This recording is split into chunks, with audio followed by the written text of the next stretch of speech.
Hello dear students, welcome back to the next class of the intermediate. Demek salom qadrli studentlar, intermediatening keyingi darsiga xush kelibsizlar. Hop, in today's class we will be learning about some grammar based on in conversation. Hop, bugungi darsimizda sizlar bilan grammatika ozgincha ko'rib o'tamiz va asosiy narsamiz listening bo'yicha bo'lib o'tadi va listening muloqotda demak grammatika usullaridan demak foydalanish darsi. Hop, bo'lmasam sizlar bilan darsni boshlaymiz. Alright, so grammar in conversation. Right, let's read this, the conversation between Daisy and Ken. And let's find out what kind of, let's say, the specific grammars are they using today, okay? All right, the first one, let's try to read and understand the main conversation. Hop, birinchi demek, keling bir qator o'qib chiqib, demek qanaqa grammatika demek vosita ishlatilayotganini demek aniqlab olamiz. Hop, birinchidan, hop, Daisy bilan demek bu yerda Kenni o'rtasidagi muloqot. Right, I have just read a fantastic book. In fact, it was so fascinating, fantastic, that I read it twice. Really? What's the name of this amazing book? Millie Mason, the girl reporter. Tell me about it. Well, it's about a girl, the Millie Mason. The police can't solve a crime, but she can. Is it funny? Oh yes, it's such a funny story that I was laughing out loud. Who is it by? It's by Henry Jones. He writes such good stories that I only read books by him at the moment. Can I borrow it? Of course you can. Right. Endi bu yerga demek bu demek bizning hozirgi o'qigan demek matnimizda hop muloqot demek kitob haqida ketyapti. Lekin kitob haqidagi jarayonda bizda so, that yoki bo'lmasam such degan grammatikadan foydalangan. Xo'p, endi hozir sizlarga so bilan suchni demek esla olishingizga ishonaman. Agar yo'q bo'lsa, demek hozir yana bir marta so bilan suchni demek grammatik struktura bo'yicha farqini ko'rib chiqamiz. Right. So and such. Actually, what is the difference between in English grammar? So between so and such. Aslida olganda demek ingliz grammatikasida so bilan such nima farqi bor? Xo'p, bu yerda so, and such. First of all, let's talk about so. Well, we use so before adjectives that do not have a noun after them and before adverbs. Demek biz bu yerda so'ni orqasida demek ot kelmaydigan sifat yoki ravishlardan oldin foydalanamiz. And second thing is we use so with many, much, little, or few, such as so many, so much, so little, so few. Demek biz demek so'ni demek ko'p, demek oz, bir necha degan ma'nolarda oldin ishlatishimiz mumkin bo'ladi. Ya'ni ozgincha demek kuchaytirma ma'no beradi. Misol uchun many ko'p, so many juda ham ko'p. So much ko'p, so much juda ham ko'p. Little oz, so little juda ham oz degan ma'noda keladi. Xo'p, misol uchun the movie was so disappointing that I wouldn't recommend it to anyone. Demek kino juda ham demek hafsalani pir qiladigan darajada, ya'ni juda ham aytaylik yomon edi. Shuning uchun men buni hech kimga demek tavsiya qilmagan bo'lardim deb aytayapti. Demek bu yerda disappointing bu sifat hisoblanadi va bundan keyin esa hech qanaqa ot kelmagan. Shuning uchun sifatdan oldin yoki ravishdan oldin demek biza so'ni foydalansak bo'ladi. Lekin orqasida ot bo'lishi kerak emas. And the king is such.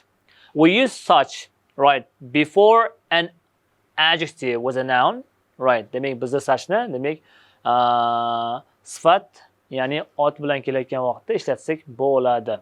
And also we use such before a plural noun. And number third one, we use such before an uncountable noun. And the last one, we use a lot of. Xo'p, ikkinchi qoidamizda demek biz suchni ko'plik otlar oldidan ishlatishimiz ham mumkin bo'ladi. Uchinchi qoidamiz demek uncountable nouns, sanalmaydigan otlar oldidan ishlatish ham mumkin. Va oxirgisi biza suchni many, much, little, few bilan emas, balki a lot of bilan ishlatishimiz kerak ekan. For example, let's have one example in our page. Okay, it says where that the movie was such a disappointment. I wouldn't recommend it anyone. Right. Here, disappointment is a noun. That's why we're using such. But in here, disappointing is becoming an adjective. That's why we have to use so. Turns out to be after adjective without a noun, it's possible to use so. But if there is a noun, we have to use such. Right. I hope you have understood.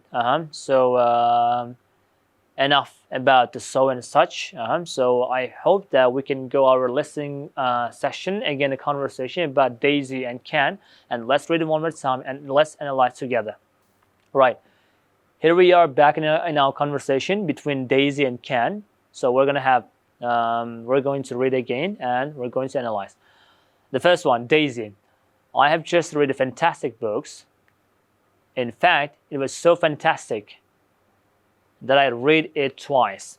And here, so fantastic is we're using so, and after plus we're using adjective, and there is no noun. Number second, the Can. Really, what's the name of the amazing book?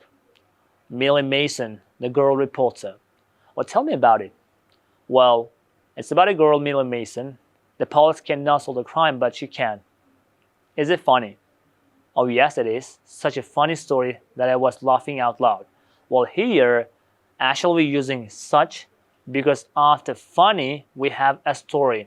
A funny is an adjective, I know, but after the adjective, we still have what? We still have a story. A story is a noun.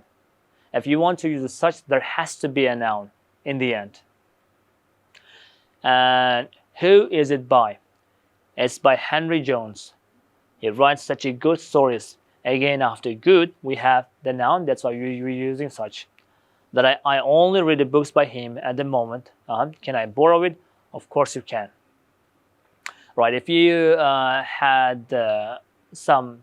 Hop, agar endi tushungan bo'lsak, hop, endi ikkinchi va uchinchi mashqlarga o'tsak ham bo'ladi. Right, so in exercise number 2. Well, we have to think, write, and say. The first one is say here, that what sort of book do you like? I like adventure stories. I like science fiction. What's your favorite author? Roald Dahl. What's your favorite book? What is it about? Matilda, it's about a girl and how she finds happiness. Right. Actually, reading a book is an active activity that improves your pronunciation and understanding skills. Well, if you want to improve your English, I really would like you to read any interesting book you like. It will help you a lot in your learning process. Xo'p, agarda siz ham ingliz tilini oshirmoqchi bo'lsangiz, albatta demak kitob o'qishingizni maslahat bergan bo'lardim. Va albatta kitob o'qiyapsiz degan umiddaman va mana shu kitob haqidagi bilimlaringizni demak o'rtoqlaringiz bilan hozir ulashingiz mumkin bo'ladi. Xo'p, hozir endi nima qilamiz? Demak videoni ozgincha to'xtatishingizni xohlayman-da va o'rtog'ingiz bilan demak mana shu kitob yuzasida demak ajoyib suhbat o'tkazib ko'rishingiz mumkin bo'ladi. Ya'ni qanaqa kitob o'qishi, uni yozgan odam kimligi va kitob nima haqida ekanligi. For example, what sort of books do you like? I like adventure stories. Degan javob bo'lishi mumkin. Xo'p, bir xil. All right. What's your favorite book? Well, my favorite book is adventure books and science fiction. It's about Harry Potter. Right. What's your favorite book and what's it about? My favorite book is Harry Potter.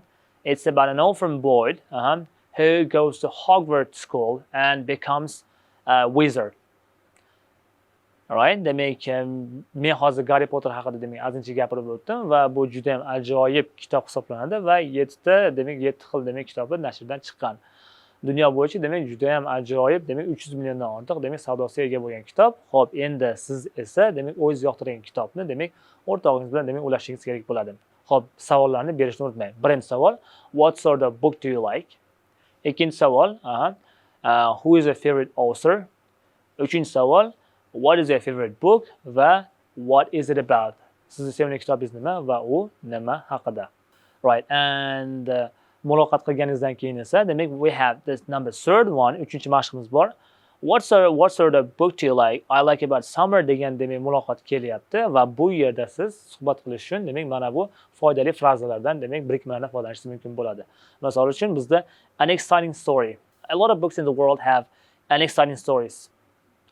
Number second, interesting character. The next one, happy ending. Or who is it by and what is it about? Right. I would like you to share your own opinion about the books you're reading right now or you have read before. So I want you to share these ideas with your partner next to you. So please pause the video for a second and try to make a conversation about the books. Demak, ozgincha videoni to'xtagan holatda o'rtog'ingiz bilan muloqot qilib ko'rishingiz mumkin bo'ladi. Right, the next one is we are in spelling. Demak, biza talaffuz, spelling holat mavzusiga keldik. And this spelling, bizada bugun some words ends with letter el. Demak, ba'zi so'zlar bizada oxiri el bilan tugashi aytilmoqda. Xo'p, el bu orqa eng so'nggi qo'shimcha bo'lib, bu juda ko'p so'zlarda inglizda qo'llanadi va shu qo'llanish oqibatida yangi so'z hosil bo'ladi. Ya'ni channel. Channelda elsiz tasavvur qilib bo'lmaydi. Chan degan narsa yo'q inglizda va shuning uchun bu channel. Some channels show the news and do nothing else. Right, some channels show the news and nothing else. Demak, bu yerda kanallarda oxiriga el qo'shimchasi qo'shilgan. Hop, birinchi mashqimizda in the first one we have to add the letters el to complete these words and write the word and we have to read the word. Demak, birinchi mashqimizda sizlar bilan mana shu berilgan so'zlarning orqasiga el qo'shimchasini qo'shib nima qilishimiz kerak? So'zlarni yozishimiz kerak bo'ladi va albatta uni birgalikda o'qishimiz kerak. Birinchisi, it's the turn. When you add turn, el, it's going to be tunnel. Tunnel. The next one is hot. Hot. Well, if you put el, it actually changes the meaning. You're thinking about hot, the hot weather in summer, yes. But if you put el, it's actually hotel. Hotel. The next one is travel. Trav plus el is going to be travel. And the next one is word is channel that just we talked about.